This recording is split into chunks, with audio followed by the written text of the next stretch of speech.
김건희 주가 조작 2심 판사였던 신종호 판사가 안타깝게 이제 세상을 떠났는데 예.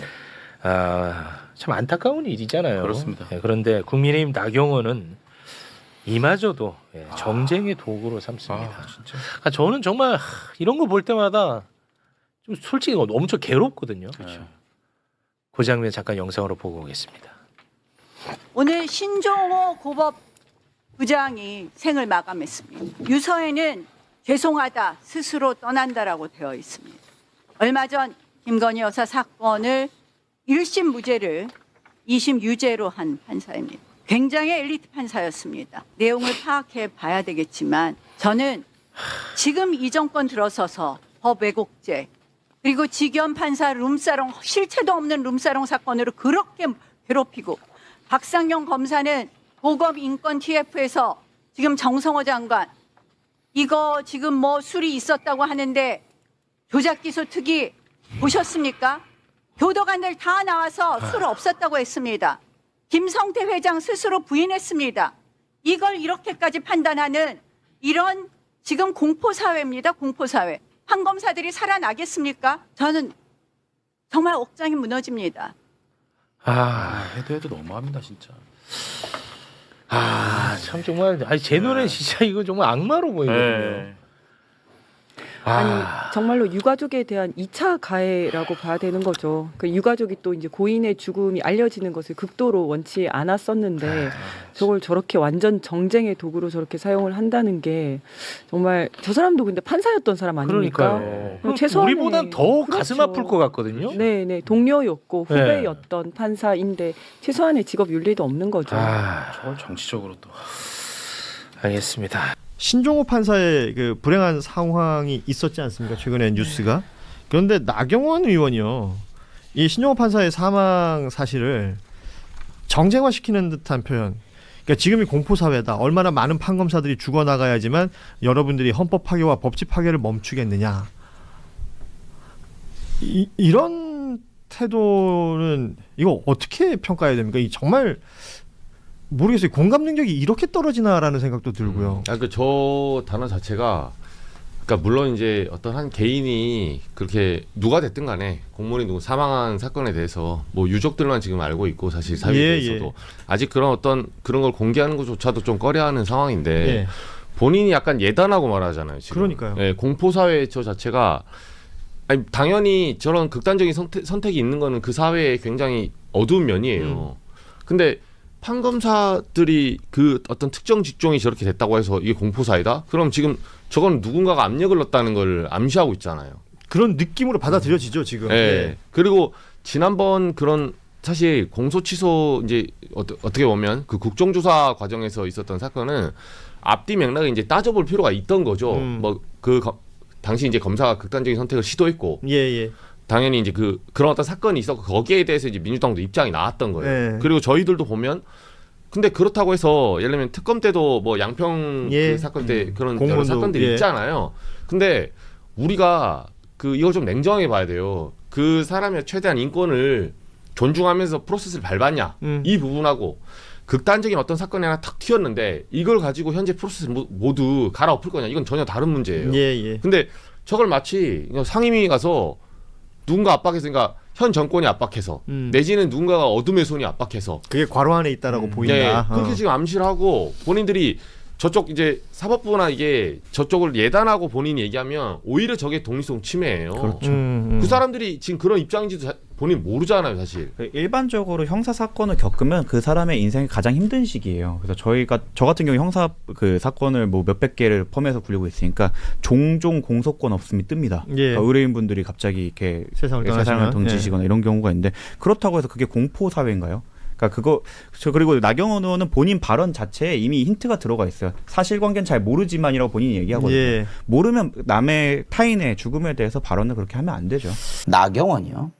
어제 김건희 주가 조작 2심 판결 내렸던 신종호 판사의 안타까운 일이 있었죠. 그거에 대해서 반나절 만 하루도 지나지 않아서 나경원이 인간이라면 해서는 안 될 짓거리를 냈습니다. 전 국민이 다 보는 국회에 나와가지고요.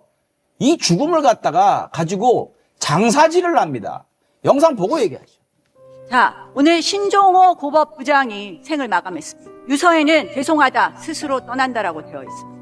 굉장히 엘리트 판사였습니다. 내용을 파악해 봐야 되겠지만 저는 지금 이 정권 들어서서 법 왜곡죄 그리고 직연 판사 룸사롱 실체도 없는 룸사롱 사건으로 그렇게 괴롭히고 박상영 검사는 보검 인권 TF에서 지금 정성호 장관 이거 지금 뭐 술이 있었다고 하는데 도작기소 특위 보셨습니까? 교도관들 다 나와서 술 없었다고 했습니다. 김성태 회장 스스로 부인했습니다. 이걸 이렇게까지 판단하는 이런 지금 공포사회입니다. 공포사회. 판검사들이 살아나겠습니까? 저는 정말 옥장이 무너집니다.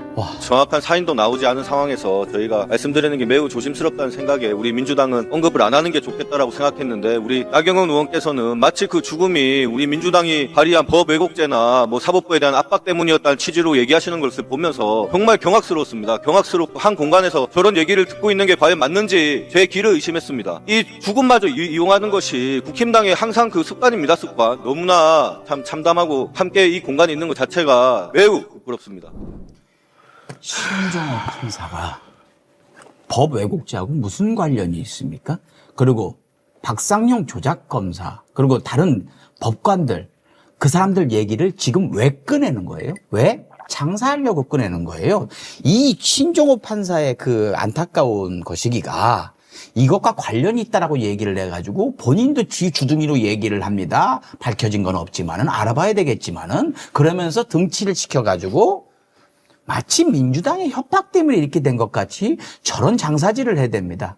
제가 나경원한테 사람으로서 누구의 죽음에 대해서 인간적인 추모를 바라기는 않습니다. 그럴 인성이 안 된다고 저는 판단을 하기 때문에 그러면 입이라도 다물어주고 있으면 안 될까요? 그것도 더 많이 바라지도 않습니다.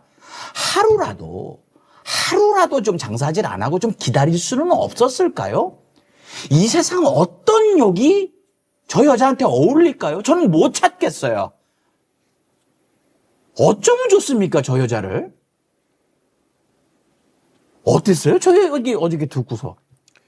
그냥 예전에 그 나경원 씨가 그 대선 당시 대선 출마를 선언한 다음에 그 드럼통 안에 뜬금없이 들어가가지고 네, 뭐 드럼통에 들어갈지언정 뭐 굴복하지 않는다 뭐 그런 얘기를 한 적이 있었어요. 그게 검찰 강압수사 조사 과정에서 돌아가신 분들 이재명 대통령이 드럼통에 넣는다 그걸 한 거예요. 그러니까 그때도 그렇고 지금도 그렇고 딱 나경원식의 정치. 네. 20년 넘게 정치를 했지만 자기 대표 정책 하나 없고 또 자기 계파도 없는 정치적 어그로만 끄고 다니는 그 국내 1호 사이버 레카형 정치.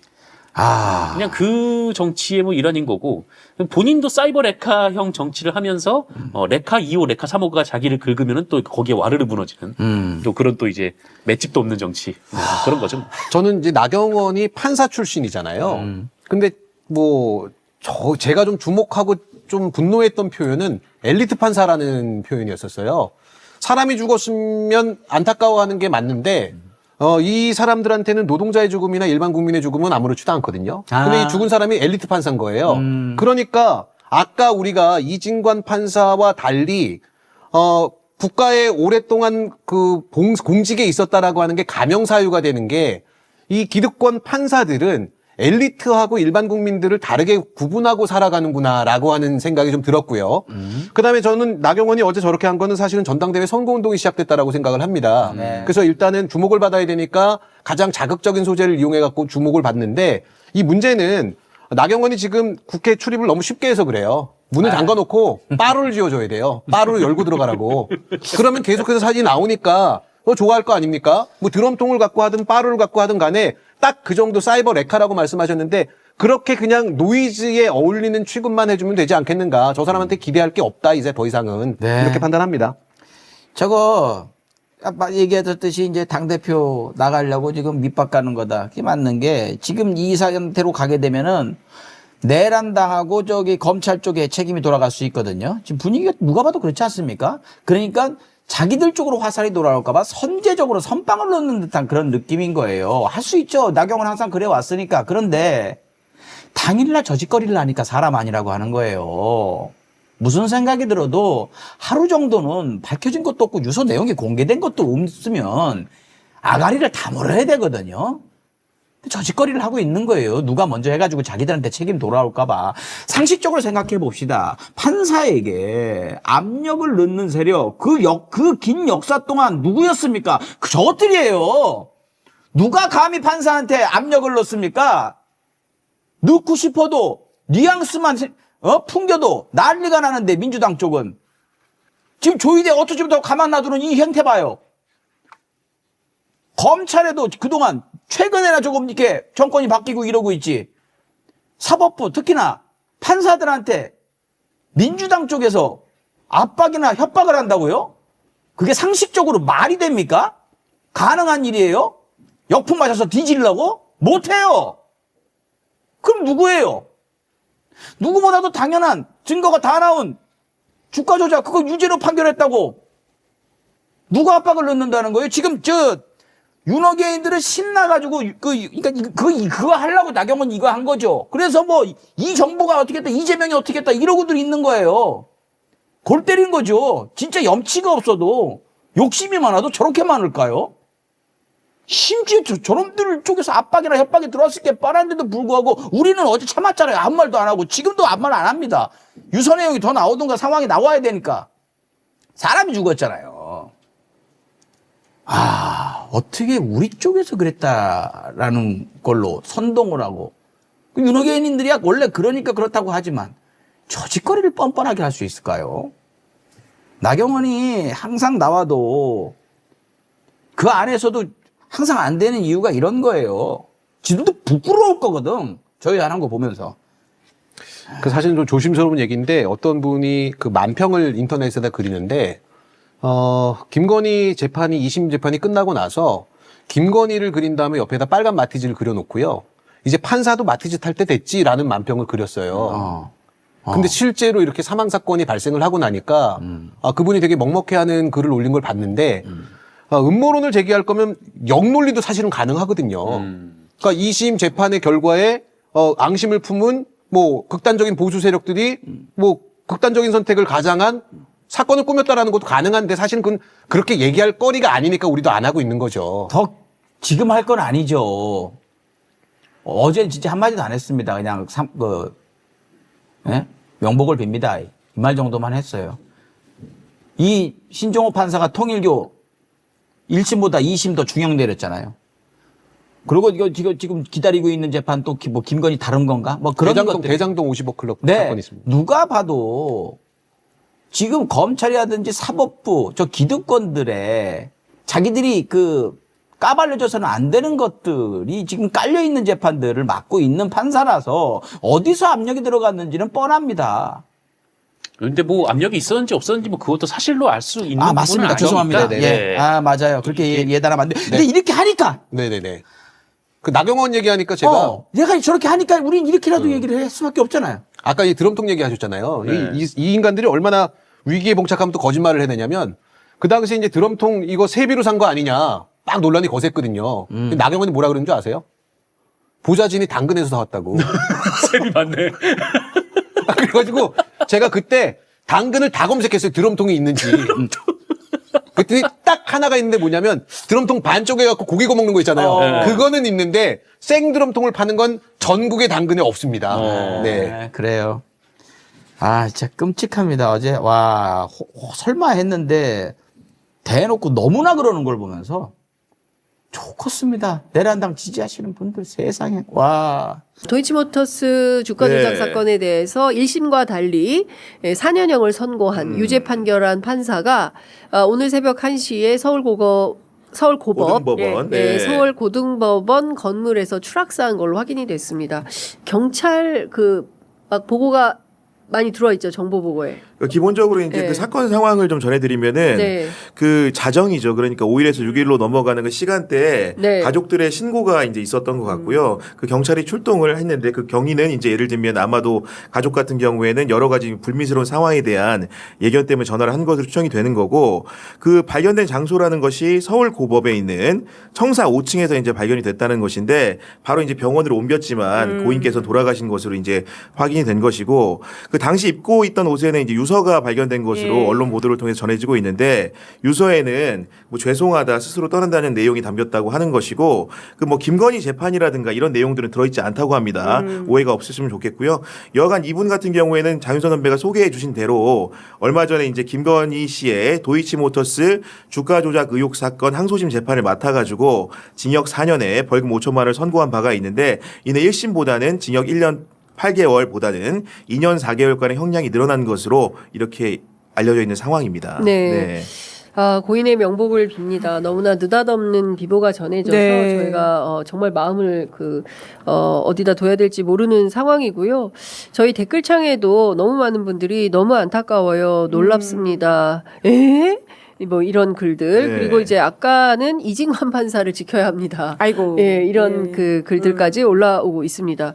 김문지 기자는 이 사건 어떻게 물론 이제 전해진 속보이기 때문에 이제 추가 취재가 필요하겠지만 네. 네, 뭐 지금 뭐 무엇보다 고인의 명복을 빌어야 될 상황인 것 같고요. 그리고는 자세한 내용이 전해지기 전까지는 지금으로서는 이제 스스로 떠난다라고 하는 문장으로 좀 추정해 보건데 자살일 가능성이 높아 보이기 때문에 다른 좀 어떤 가능성과 추정에 대해서는 함부로 말하기 좀 어렵다라는 생각이 들긴 합니다. 뭐 개인사가 있을 수도 있고 다양한 이슈가 있을 수 있기 때문에 좀 차분하게 내용을 지켜봐야 되지 않을까 싶습니다. 그러니까 법조인으로서 좀 이력을 좀 말씀드리면은 그 서울대 법대를 졸업을 했고요. 사법연수원 기수는 연수원 27기입니다. 27기면 상당히 이제 법원이나 검찰, 제조 인사들 중에서도 고참 축에 속한다고 말씀을 드릴 수 있고 이제 서울중앙지법 판사, 울산지법 판사 등을 지냈고 나중에 보면은 대법원 재판연구관으로도 일했는데 사실 판사 중에서도 엘리트 법관들이 간다고 하는 대법원에 근무한 경력도 있고 그 이후에는 대법원 근무 경험 이후에 서울고법 판사가 됐는데 네. 그 서울고법 판사라는 게 지위를 좀 설명을 드리면은 일반적으로 지방법원에 일하는 판사가 있고 그 다음에 이제 부장 판사가 있습니다. 그보다 높은 게 고법 판사고 쉽게 얘기하면 고법 판사라는 자리는 그 엘리트 법관의 총체라고 보시면 되거든요. 예. 차후에 법원장이 된다거나 대법관도 될 수 있는 요직에 있는 사람이었다는 말씀을 드리는 것이고 서울고등법원, 대구고법 등에서 고법 판사를 했고 최근에는 서울고법에서 고법 판사를 하면서 형사 15부 부패 전담 사건을 맡아서 김건희 씨의 그런 그 형사 사건 같은 경우에도 본인이 심리하고 판결까지 하게 되었다는 설명을 좀 드릴 수 있을 것 같습니다. 네. 다음 대법관 후보로 유력했던 분인데 점점점 뭐 이런 글들도 들어와 있습니다. 서울고법에서 법. 예.